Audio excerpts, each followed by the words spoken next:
Yes, what are we doing here this morning? So we are here to make a wish happen for a very special little girl. Okay. Can you tell me a little bit about how Global Water got involved with this? So Make a Wish was looking for somebody to partner with, and they were having a very hard time locating someone in the city of Maricopa. They approached Global Water, and we said, absolutely, why would we not want to help this little girl? She's adorable. She's 3 years old. Her name is Brielle, and her wish is that she just wants a backyard. Okay. How long ago did this process start? It actually started about 5 months ago. Okay. It's been a long time coming because of trying to get resources together, and then we had the holidays, and so we're gonna move rather quickly in the next few weeks to get it all done for her, make it happen. All right. Sounds good. So we were told about Make a Wish through her pediatrician. Obviously because he knows that she's terminal and just the life expectancy so short. He said he was going to put in a rush to get her wish going. And so once we looked into it, we did do some research. A lot of people do like trips and Disneyland, and obviously that's a lot of fun. But just for Brielle, it just wasn't going to work out just because of the exposure. We've traveled with her and just taking all the equipment, machines, and she's so used to like sleeping in her own bed, and just pretty much just getting her out of her comfort zone is a big deal for her. And so we looked into maybe even taking a camping trip and just doing different things. But then I got on YouTube and I started seeing these like backyard playgrounds and stuff for kiddos that had similar issues like Brielle. And she does love playgrounds. I mean, we've taken her since we don't have a lot of people out here in Sorrento. These playgrounds are pretty empty, except she can't do much just because she's so tiny. She tries to climb steps and stuff, but she doesn't really, get anywhere. So, and she loves walking. So our house is pretty small, and our nurses literally walk her to the kitchen, living room, to the hallway, and that's it. But she loves walking, and then it's the weather here in Arizona is kind of crazy, so she doesn't get to walk a lot when it's like monsoon season or It's really hot. allergy season, just because. So we thought, the perfect thing would be for her to have a track in the backyard so we can walk her. And so in the backyard, yeah. And then like just the area so she can just explore and play on her own, because that's what she wants, to be independent. Even though she's so limited, she wants to do things on her own. She says she's a big girl. So yeah, you're a big girl. So, we contacted Make-A-Wish. They came out here. We told them what we wanted. And then they just came up with all sorts of ideas, like out of this world. They just had Ryan from, what is it, AZ? Ryan. He came and he drew it up, and it was like amazing. Yeah, she had a simple drawing that It was a circle. it was like, oh, I just want this, and Ryan was like, oh, get out of here. He started drawing, and we're like, oh man, this is awesome. Yeah, like she said, initially we had something small where she could play, and they kind of took it and made it unbelievably awesome. Good. Nice to see you. Good. You know John? Yep. How you doing, sir? Good. to see you. Ready to rock and roll? I'm always ready to rock and roll. How you doing, buddy? Brandon. Nice to meet He you, works Brandon. for us. I'm Ryan. This is Ryan. So we've been partnering together trying to get this thing rocking and rolling for her. Absolutely. Let's get it off the ground and get it done and start enjoying the backyard. I'm so Excited.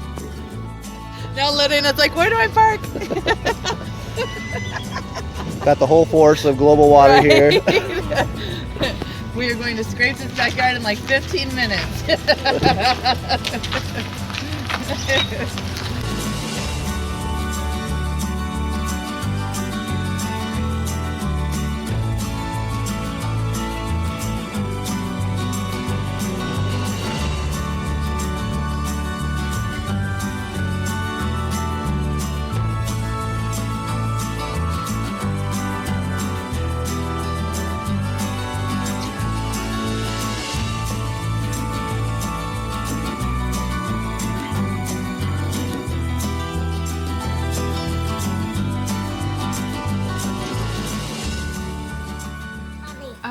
the day she was born, because we have had, we had a daughter that passed away to a different genetic disease. We've always had like, our ultrasounds, you know, were very intensive, and so our two kids after Jaylene passed away, they, you know, they were checking them a lot, and so we just didn't think that we would have to go through the situation again. All the ultrasounds were good. She was born pretty healthy. I mean, I guess I always knew that there was something wrong with her just because she was so fragile and so small, but they didn't say anything right off the bat. And then she wasn't meeting certain milestones, and you know, she started early intervention. We went to a neurologist. Everything was good. Finally, we went to geneticist, and that took forever. Any person that needs to go to a geneticist anywhere, it just takes 6 months to a year to get into one if they don't have a diagnosis. As soon as we walked in there, it was Dr. James at PCH, and he had just moved out here from Boston, and he knew right away that she had ISO disease, and just because he's seen other kids with ISO in Boston, but she is the first case ever recorded in Arizona. Going in there, you know, we were hoping that maybe it was something that was treatable, curable, but you know, we of course didn't expect to find out that we were gonna lose another child again, that it was terminal, that there was no cure. So we were crushed. I mean, losing a child, you know, it's the worst thing that can happen to somebody. And now knowing that I'm going to lose another one, it's really difficult. But through it all, she's taught us so much, you know. She's such a bright little girl, and she's so happy. She's happy. She just brings so much joy to everyone that she meets. And we've learned a lot, just even medically, you know, just having to learn everything about the disease itself. It pretty much attacks the whole body. So I pretty much have to learn everything about every function of the body. So what the disease does, ISO, it's called ISO disease because the cells are storing, and because the cells are storing, it's pretty much dead cells that are storing, so it's damaging every single part of her body. And the most defective thing is the skeleton. So she has some sort of dwarfism. So this is where she'll cap out as in growth. She's been about this size for 2 years. And so these kids are like infants all their lives. The life expectancy is about 3 to 5 years, but there are kiddos that have lived up to 10 years. You know, it just depends if they're healthy, because it's when they catch a cold and pneumonia that really terminates a child. So that's why we have to keep her in the house, and you know, we seriously don't have anybody come here. Her world is here at home.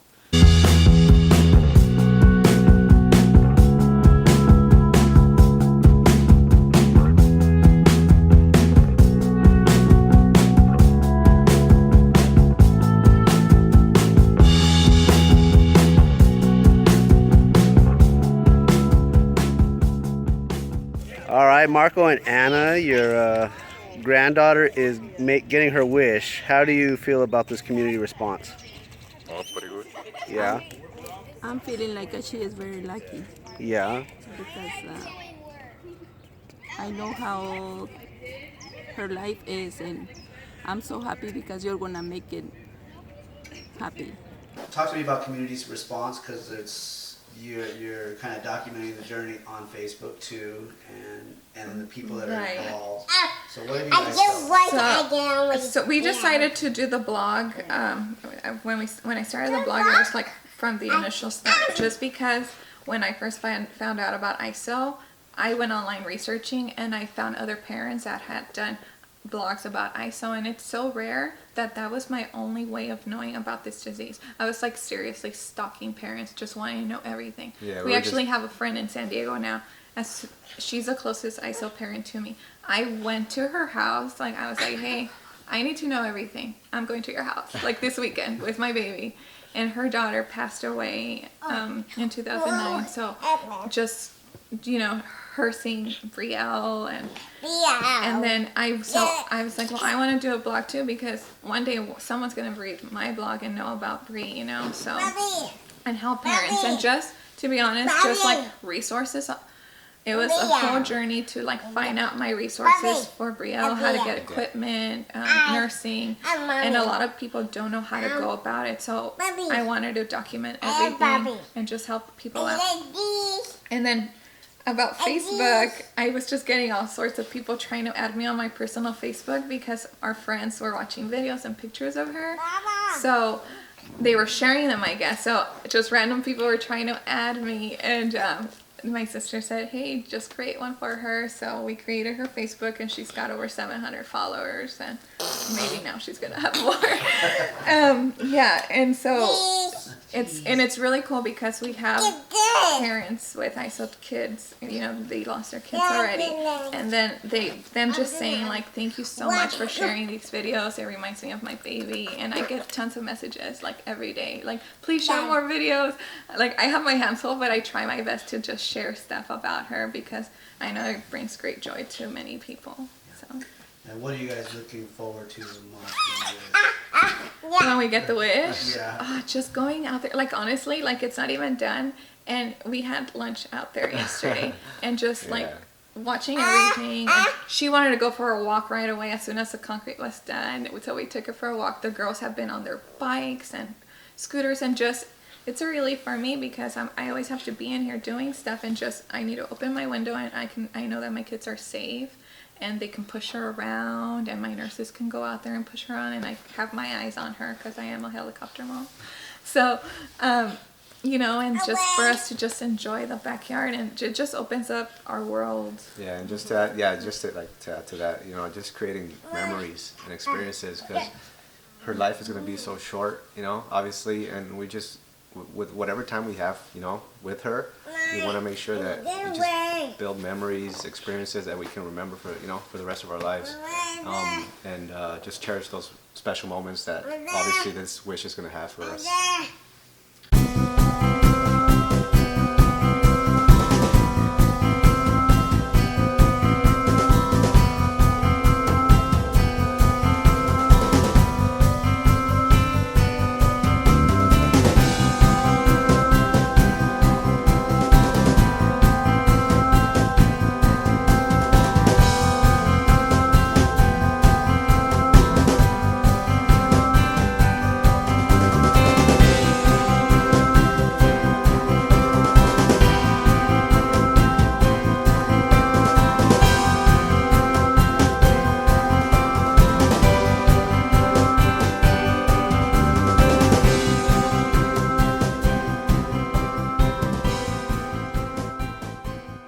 It's really, you know, it's been a really tough challenge for us.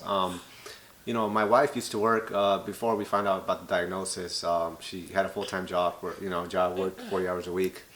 And then, you know, we kind of, once we found out about her disease and, you know, how life-threatening it was, you know, we sat down and talked, and, you know, just because her life expectancy is not that great, we decided and we made a choice together that she needed to quit her job to fully be able to care for her. And although it's, you know, it's been a little bit difficult and challenging financially, but, you know, we still get by. And as far as her life, you know, at home, it's tough, you know, me being, you know, obviously the full-time provider now for the family. You know, it creates a big pressure on me, you know, but it's something that also I'm really proud of as well.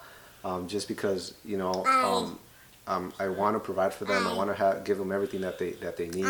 And her being at home, you know, it's brought, you know, happiness to me knowing that she's at home. She has somebody that can care for her full time and be with her, you know, 24/7. And, you know, as far as when we're at home, you know, like she mentioned, you know, we try to, in a way, minimize the interaction with other people, just because, you know, we don't know if other people are sick or, you know, or not, and we don't want to take that risk. But even like she mentioned, our kids play soccer, you know, they go to school, We have, we try to get out in the community here and there, but it's really tough with her because, we have our nurses that help us out that have been tremendous help for us. But even then, we try to find a schedule that kind of fits for us, but it's really tough because, either she kind of is the one that kind of is at home, runs around all over the place because I'm at work. I get the weekends off, and that's kind of where I'm a little bit more involved and get to go watch my kids play soccer or basketball and be a little bit more involved and get to take them out. But it's a challenge. It's definitely a challenge.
Obviously, everything you see here, is part of the Make-A-Wish Foundation, and it's something that we are extremely grateful for, something that we'll always cherish for the rest of our lives.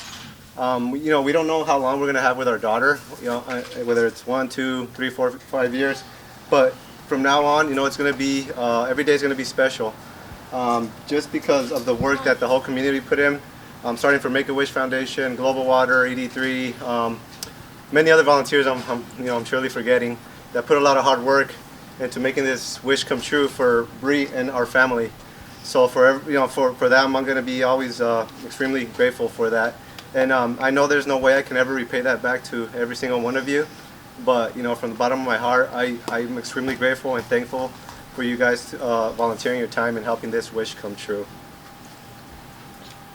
Well, he stole all the words out of my mouth, but yes, we are very grateful because we will have so many memories with this little one. And now that you all know her and got a little piece of our life and how we enjoy every single day with her, she's just so tiny but mighty, So we are truly grateful for every single little thing that you guys did, from the girls putting in rocks to the painting.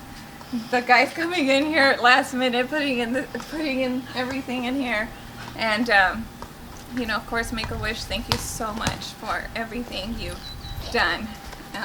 Bree, you want to say thank you? Yeah. Say thank you. Oh.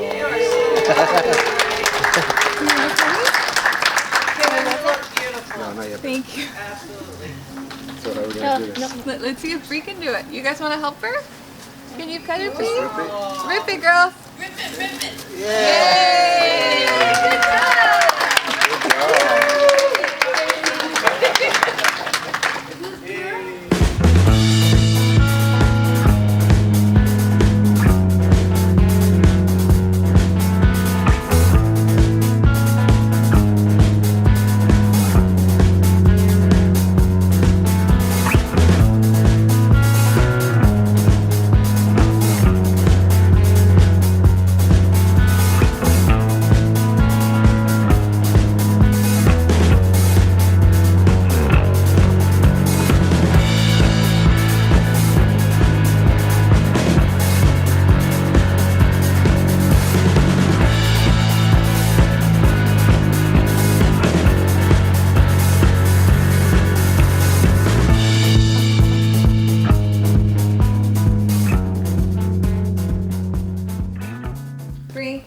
What do you want to say? What do you want to tell the camera?